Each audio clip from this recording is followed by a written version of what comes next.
What's up, guys? Welcome back to another episode of Shonen Showdown. And today we're going to be eliminating some of the most hated characters in anime. Now, the objective of today is I have to eliminate two of these most hated characters in anime. And I'm just going to let you know right now that it's going to be very tough because I don't like anybody on this list. Just being honest with you. The first two people I am looking at are Seryu from Akame Got Kill, and we also have Gabi from Attack on Titan. Both of these characters have very similar types of situations going on. We could first talk about Seryu basically fighting on the wrong side of history, right? She's fighting against Night Rage. She ended up killing Shield.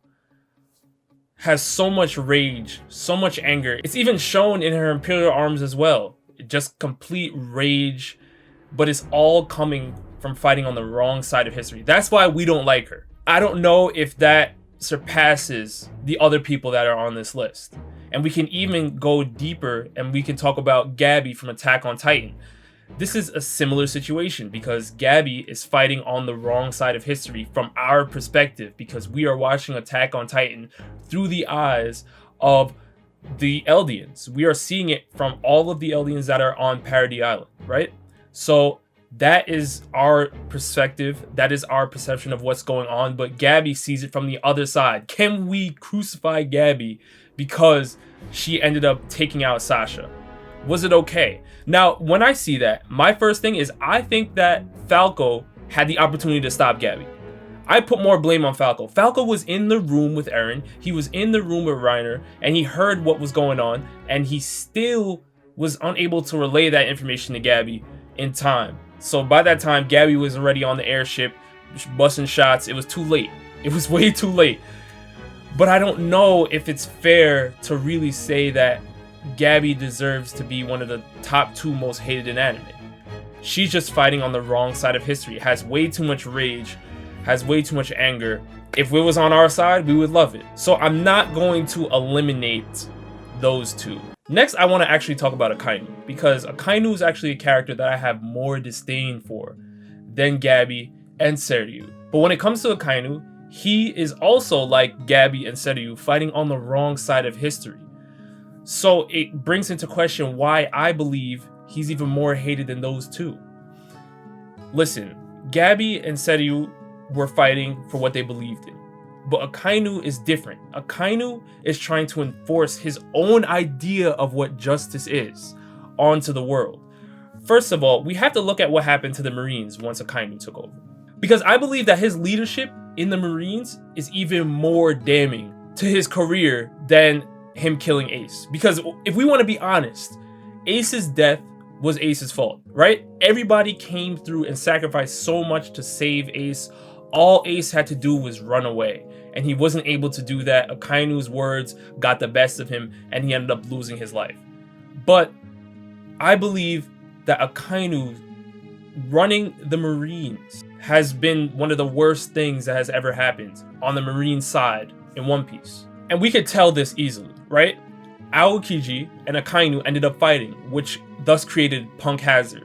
But they obviously had tension and they disagreed on the direction of the Marines. Sengoku ended up stepping down and he barely even wants to be associated with the Marines. He's pretty much just hanging around, overseeing what's going on. You have Fujitora and Akainu having big tension. And this is something that I think will actually end up becoming a battle later on through the series, because I believe that Fujitora has a great sense of morals that Akainu is lacking. And I also believe that Aokiji has his own ideas of what he wants to bring between the relationship of the Marines and the pirates. And Akainu just does not have that in him. His idea of justice is to just eliminate everybody in the Marines' way. And we've seen it. Clearly, the other admirals don't feel that way. Clearly, Sengoku doesn't feel that way, which is why he's not backing him. Lastly, it's the way he handled the warlords, right? You mean to tell me that you're going to call a buster call on Mihawk and send a whole bunch of Marines to their deaths? They can't return home to their families because you want to prove yourself against a Mihawk. You want to prove yourself against a Boa Hancock and Edward Weevil, who is now new to the game. This is ridiculous. Listen, Doflamingo was trash. And listen, there should be a way that the Marines can vet through the pirates and find out which pirates have good morals, which pirates will be beneficial for the warlord system, and which pirates should not be there. Which free roamers like a Mihawk should not be there, right? There should be some sort of vetting process, but clearly there's not, because the world government and the Marines walk hand in hand. There's corruption. We all know how the One Piece world runs, right? Akainu doesn't see this. I believe Fujitora does. I believe Aokiji does. The only thing that Akainu has right now that can possibly save his career is the new admiral that we have not even seen yet, and that is Green Bull. If Green Bull ends up being somebody that's even more powerful than a Kizaru, for instance, that is something that people are going to have to worry about. And Akainu can use that to his advantage. But that's the only thing he really has right now that I believe will give him a fighting edge. I don't like Akainu. But do I not like him enough to eliminate him in the top 2 of everybody on this list? The answer is no, guys. Because there are people on this list I hate. And I'm going to use one of my bullets now. I was going to just, listen, if there was a full clip, I would unload it on this person I'm about to speak on. Shou Tucker from Fullmetal Alchemist Brotherhood has to be one of the most evil, cruel characters of all time. I don't even think I have to go too far into this, because we all know what really goes down. But you mean to tell me that you tell your daughter that you're going to go play the following day? She's excited. You as a father, you're having fun. You're excited. And then you end up making her and the dog perform a fusion ha. You literally fuse them together. Listen, I don't care what excuses he had.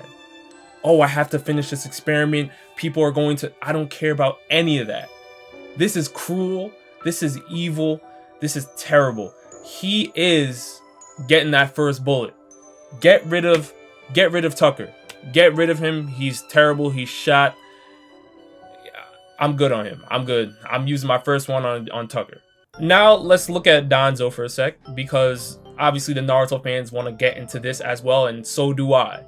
Danzo is a person that clearly robbed us of Shisui. This I definitely hate Danzo for, because Shisui's one of the biggest what if stories in Naruto. What if we got to see Shisui really reach the height of his potential? Because we have to remember, if you're an Itachi fan, Itachi is not Itachi without Shisui. Shisui is a dog, and Danzo ended up taking him out. Now, do I believe that Danzo deserves to be eliminated in the top 2 in this challenge? I do not think so. And I think that comes down to the fact that Danzo is a product of his environment. Similar to Akainu, he wanted to protect the leaf. He just had a wrong way going about it. Murdering the Uchiha and using them for their eyes is cruel. But we can speak about other people in the leaf literally doing the exact same thing. It was not just Danzo. Everyone had their own reasons on why they did not trust the Uchiha, and the Uchiha didn't also not help their case, because there were some Uchiha leaders that were planning a coup. It was just terrible in and out, and I blame, even more than Danzo, I blame Tobirama for making that happen with the Uchiha police force.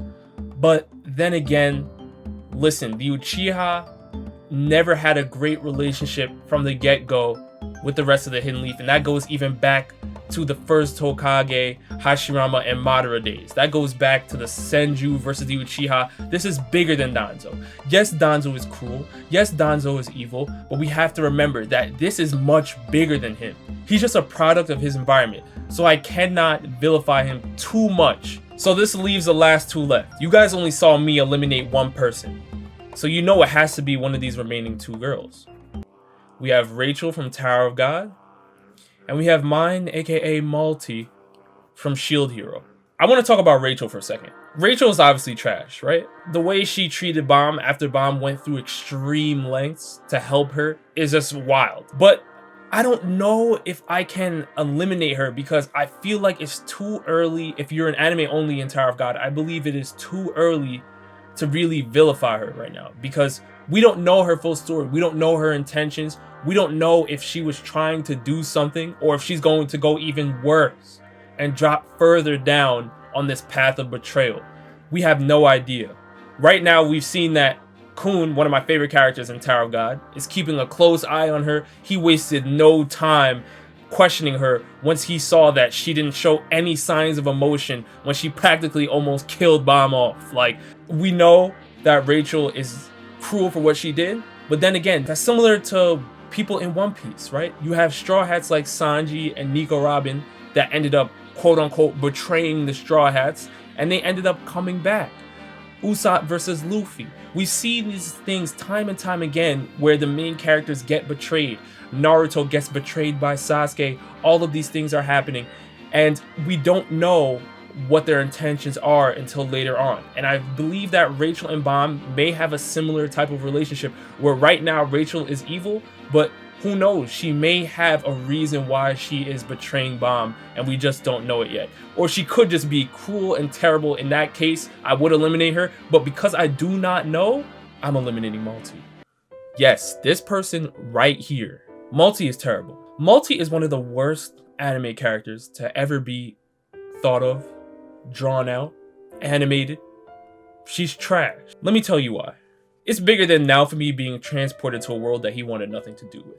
It's bigger than Naofumi not even really having a choice on becoming the shield hero and everybody just assuming that he's going to be trash. It's the fact that Malty ended up trying to become Naofumi's friend, pretending to help him out, more than even betraying him, framing him for evil things, robbing him, doing all these terrible things to Naofumi, and Naofumi literally did nothing to...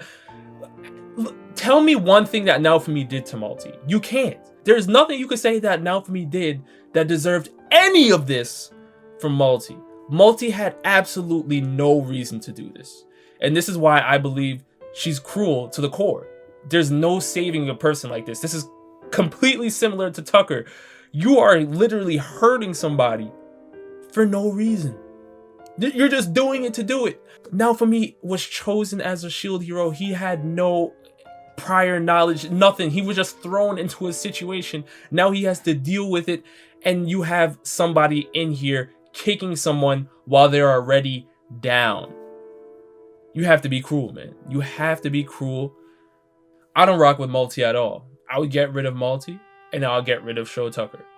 But you guys let me know down in the comment section below, because looking at this list, I mean, I could see solid cases for everybody pretty much, but when it really boils down to it, I'm taking Malty and I'm taking Shou Tucker. But you guys let me know who you eliminate, and I'll see you next time. Peace.